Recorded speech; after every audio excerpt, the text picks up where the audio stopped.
കോൺഗ്രസ്സിന് മേൽക്കൈയുള്ള മണ്ഡലമാണ് ചാലക്കുടി. അതിൽ സംശയമില്ല. അതിൻ്റെ പഴയ രൂപമായ മൂന്തപുരവും കോൺഗ്രസ്സിന് മേൽക്കൈയുള്ള മണ്ഡലമായിരുന്നു. 1952 ആദ്യ തെരഞ്ഞെടുപ്പ് മുതലുണ്ടായിരുന്നു മൂന്തപുരം, 2004 വരെ. 2008 മണ്ഡല പുനർനിർണയത്തിലാണ് മൂന്തപുരം മാറി ചാലക്കുടി ആവുന്നത്. തൃശ്ശൂർ, എറണാകുളം ജില്ലകളിലായിട്ടാണ് മണ്ഡലം കിടക്കുന്നത്. തൃശ്ശൂർ ജില്ലയിലുള്ള കയ്പമംഗലം, ചാലക്കുടി, കൊടുങ്ങല്ലൂർ എന്നീ 3 നിയമസഭാ മണ്ഡലങ്ങൾ ചാലക്കുടിയുടെ ഭാഗമാണ്. എറണാകുളം ജില്ലയിലേക്ക് വന്ന പെരുമ്പാവൂർ, അങ്കമാലി, ആലുവ, കുന്നത്തുനാട് എന്നീ മണ്ഡലങ്ങൾ. ഈ 7 മണ്ഡലങ്ങൾ ചേരുന്നതാണ് ചാലക്കുടി ലോക്സഭാ മണ്ഡലം. മൂന്തപുരം മണ്ഡലമായിരിക്കെ Panampilly Govinda Menon, AC George, K Karunakaran അങ്ങനെ കോൺഗ്രസ്സിലെ തലപ്പൊക്കമുള്ള നേതാക്കൾ വിജയിച്ച മണ്ഡലമാണ് മൂന്തപുരം. ഇടതുപക്ഷത്തിന് അവിടെ അപൂർവമായെങ്കിലും ജയമുണ്ടായിട്ടുണ്ട്. 1980 E ബാലാനന്ദനും 2004 ലോനപ്പൻ നമ്പാടനും മൂന്തപുരത്ത് നിന്ന് വിജയിച്ചിട്ടുണ്ട്. ചാലക്കുടിയായി മാറിയതിന് ശേഷം ആദ്യ ജയം കോൺഗ്രസ്സിലെ KP ധനപാലനായിരുന്നു. 2014 പക്ഷേ PC ചാക്കോയെ തോൽപ്പിച്ചുകൊണ്ട് ഇടതുമുന്നണിയിൽ നിന്ന് ഇന്നസെൻ്റ് ആ മണ്ഡലം പിടിച്ചെടുത്തു. ആ 2014 ഈ PC ചാക്കോയുടെ തോൽവിക്ക് മറ്റൊരു കാരണമുണ്ടായിരുന്നു.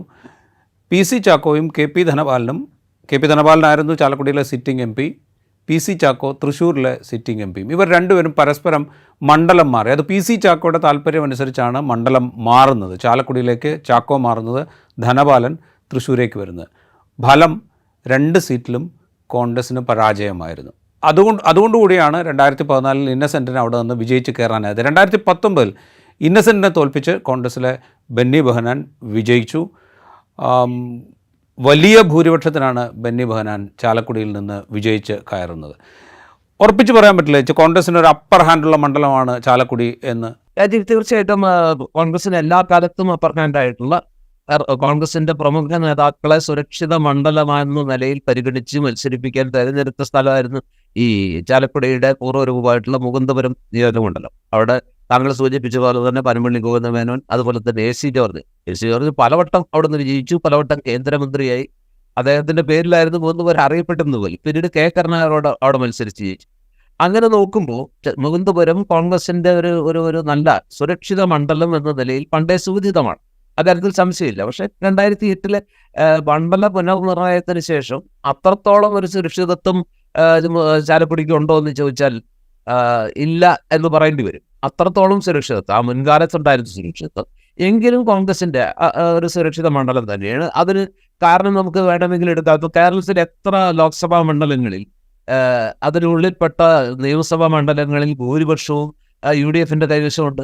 എനിക്കൊന്ന് വളരെ ചുരുക്കം മലപ്പുറത്തും അതുപോലെ തന്നെ എറണാകുളത്തും അല്ലാതെ മറ്റെവിടെയെങ്കിലും UDFന് 7 നിയമസഭാ മണ്ഡലങ്ങൾ ഉൾപ്പെട്ട ഒരു നിയോജകമണ്ഡലത്തിൽ മഹാഭൂരിപക്ഷം അല്ലെങ്കിൽ 4 സീറ്റുകളിൽ UDFന് സിറ്റിംഗ് MLA-മാരുള്ളൊരു നിയോജകമണ്ഡലം ഒരുപക്ഷെ ചാലക്കുടിയുടെ കൂടെ 1 2 ഒക്കെ എടുക്കാനുണ്ടാവുള്ളൂ.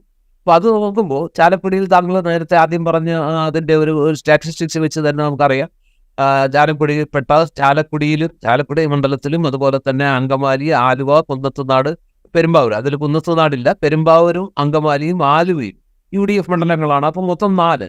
LDF ജയിച്ചിരിക്കുന്ന മണ്ഡലങ്ങൾ എന്ന് പറയുന്നത് ഒന്ന് കുന്നത്തുനാടാണ്, മറ്റൊന്ന് തൃശ്ശൂർ ജില്ലയിൽ നോക്കുകയാണെങ്കിൽ കയ്പമംഗലവും കൊടുങ്ങല്ലൂരും. അപ്പോൾ ഇങ്ങനെ നോക്കുമ്പോൾ ഒരു സ്റ്റാറ്റിസ്റ്റിക്സ് വെച്ച് തന്നെ പരിശോധിക്കുമ്പോൾ നമുക്ക് മനസ്സിലാക്കാൻ പറ്റും 2021 LDF തരംഗത്തിലും 4 സീറ്റുകളിൽ UDF വിജയിച്ച് കയറിയ ഒരു മണ്ഡലമാണിത്. അപ്പോൾ അത് വെച്ച് നോക്കുമ്പോൾ UDFന് മേൽക്കോയ്മയുള്ള, UDFന് സുരക്ഷിതമെന്ന് വേണമെങ്കിൽ ആത്മവിശ്വാസത്തോടെ പറയാവുന്ന ഒരു ലോക്സഭാ മണ്ഡലം തന്നെയാണ് ചാലക്കുടി എന്ന കാര്യത്തിൽ ഒരു തർക്കത്തിന് കാര്യമില്ല. പക്ഷേ കണക്കുകൾ അനുകൂലമാണെങ്കിലും ഇപ്പോഴത്തെ ഒരവസ്ഥ UDFന് കുറച്ചുകൂടി മെച്ചപ്പെട്ട ഒരു രാഷ്ട്രീയ കാലാവസ്ഥയാണ് എന്നൊക്കെ പറയാമെങ്കിലും ഞാൻ വിചാരിക്കുന്നത് ശ്രീ രവീന്ദ്രനാഥ് എന്ന് പറയുന്ന നല്ല ക്ലീൻ പ്രതിച്ഛായയുള്ള നേതാവിൻ്റെ വരവോടെ ആ മന്ത്രിയുടെ അദ്ദേഹത്തെ തന്നെ തെരഞ്ഞെടുത്ത് ചാലക്കുടിയിൽ മത്സരിപ്പിച്ചതിന് കാരണവും അത് തന്നെയാണ്. അതാണ് അവിടുത്തെ ഏറ്റവും ആപ്റ്റായിട്ടുള്ളൊരു കാൻഡിഡേറ്റ് എന്ന് ഇടതുമുന്നണി വിശ്വസിക്കുന്നതുകൊണ്ടാണ്. അപ്പോൾ ഏതായാലും അവിടെ ഒരു നല്ല മത്സരത്തിന് ഒരുങ്ങിക്കഴിഞ്ഞു. രവീന്ദ്രനാഥിൻ്റെ ആ ഒരു സ്ഥാനാർത്ഥിത്വത്തോടെ അവിടെ നേരിടുന്നത് അനുഭവസമ്പന്നനായിട്ടുള്ള ബെന്നി ബെഹനാനാണ്. സ്വാഭാവികമായിട്ടും UDFന് മേൽക്കോയ്മയുള്ള ആ മണ്ഡലത്തിൽ ഇരുവരും തമ്മിലുള്ള പോരാട്ടം ഒരു ക്ലാസ് വാറാണ്.